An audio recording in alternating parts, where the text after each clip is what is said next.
Thank you, Mr. Speaker. And speaking of misleading, I rise with respect to the notice which I provided to you under Standing Order 48 concerning the statements of the Minister of Energy and Natural Resources made in a committee of the whole on Wednesday evening. In brief, the Minister repeatedly denied, when questioned, that politicians would be empowered to pick projects of national interest under the Liberal government's project development legislation now before Parliament. But that is the very essence of what Bill C-5 proposes to empower the government to do. As you know, it is a contempt to mislead the House of Commons or any of its committees deliberately. I will therefore argue that the Minister misled the Committee of the Whole, giving rise to a prima facie contempt. First, the Minister's statements during the Committee of the Whole on Wednesday evening flatly contradict Bill C-5 itself. When I asked the Minister, how do political hand-picked projects give investors certainty, the Minister replied, quote, the politicians do not pick the projects. I asked again soon after for clarity. The Minister, quote, the Minister said earlier and kept trying to claim that he does not approve projects, but his own bill says he does. Is that not true? The Minister answered, quote, I think what we said is that we do not pick the projects. Well, these responses were clear and direct. They were answers to very specific questions about whether the Minister himself will select projects deemed to be in the national interest through C-5, and the legislation shows that he will.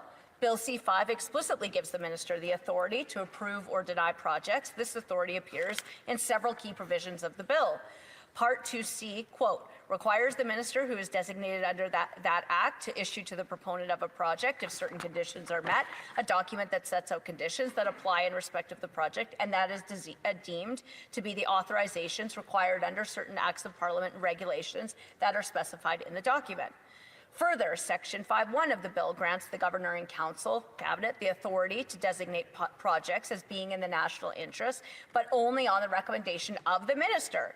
It states, quote, if the Governor and Council is of the opinion that a project is in the national interest, the Governor and Council may, on the recommendation of the Minister, by order, amend Schedule 1 to add the name of the project and a brief description of it, including the location where it is to be carried out.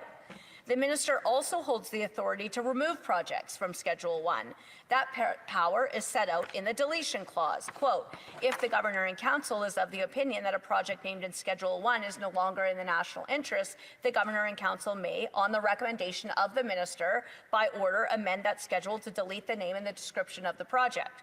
These provisions directly from Bill C-5 make it absolutely clear that the Minister and the Governor and Council do pick the projects. That is the fundamental mechanism of this bill.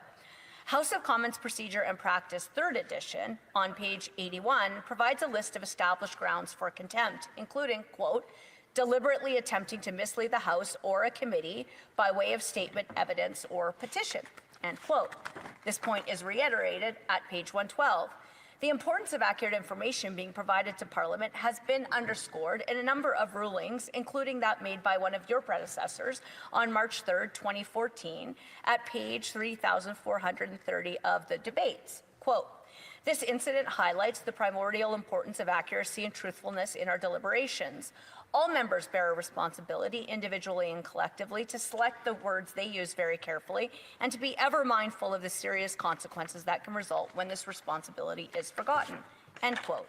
Mr. Speaker, Milliken shared a similar view in a ruling on February 1st, 2002, on page 8581 of the debates, when he said, quote, the authorities are consistent about the need for clarity in our proceedings and about the need to ensure the integrity of the information provided by the government to the House, end quote.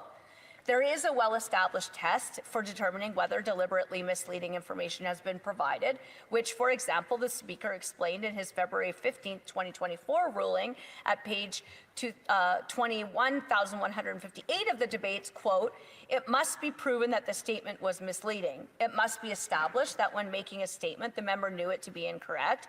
And finally, it must be demonstrated that the member intended to mislead the House, end quote. Well, in the circumstances, Mr. Speaker, I would respectfully submit that all three branches of this test can be made out. Firstly, the content of Bill C-5, which I cited earlier, plainly contradicts the Minister's answers. Secondly, the Minister of Energy and Natural Resources has been held out by this Liberal government ever since the spring's election as the man who is supposed to get major resource projects launched. There can be no way he is not intimately familiar with the details of Bill C-5, the policy for which it stands, and the government's intentions for how it will put it into effect. Thirdly, we must recall the context of the minister's answers. He was intensely questioned on the floor of the House of Commons for 4 hours, the Liberals' terrible record over the last 10 years in the resource sector, and trying to defend and spin his Prime Minister's signature bill, which had already been attracting a significant degree of scrutiny from all corners. In any event, Mr. Speaker, intention is not something which I would respectfully submit requires ironclad proof like a confession. Indeed, the Procedure and House Affairs Committee at paragraph 15 of its 50th report, presented in March 2002, acknowledges that intention may well be a matter for committee investigation. Quote, as then Clerk of the House William Corbett explained to the committee, it is not uncommon for inaccurate statements to be made in the course of debate or question period in the House. The issue is whether the statements were made deliberately with the intent of misleading the House or its members. In the case where a member later admits to having knowingly provided false information, as in the Profumo case, the issue of intent is clear. In the absence of such an admission, however, it rests with the committee to examine all of the circumstances and determine whether the evidence demonstrates an intention to mislead, end quote. Finally, Mr. Speaker, there's just one further procedural point I should add. Generally speaking, questions of privilege which arise in a committee setting are only supposed to come before the House by way of a report from the committees first, but the nature of committees of the whole, being single event bodies, do complicate the ability to raise concerns which arise out of their deliberations. You will recall, Mr. Speaker, in the early days of the COVID-19 pandemic, the House frequently sat in committees of the whole, and a similar question of privilege arose, on which Mr. Speaker Rota addressed this procedural angle in his July 22, 2020 ruling at page 2701 of the debates. Quote, I accept that the particular circumstances of this situation, notably the challenge surrounding the committee of the whole format, do make it appropriate to bring the matter to the Speaker. End quote. In conclusion, I would submit that the necessary thresholds have been made out here, Mr. Speaker, allowing for you to make a prima facie finding. Should you agree, and in order to allow for the error to be fully and properly cleared, and to ensure appropriate respect for the overarching importance of government accountability to Parliament, to all of us who represent the people, I intend to propose referring the matter to the Procedure and House Affairs Committee for further consideration. Thank you, Mr. Speaker. I thank the honourable member for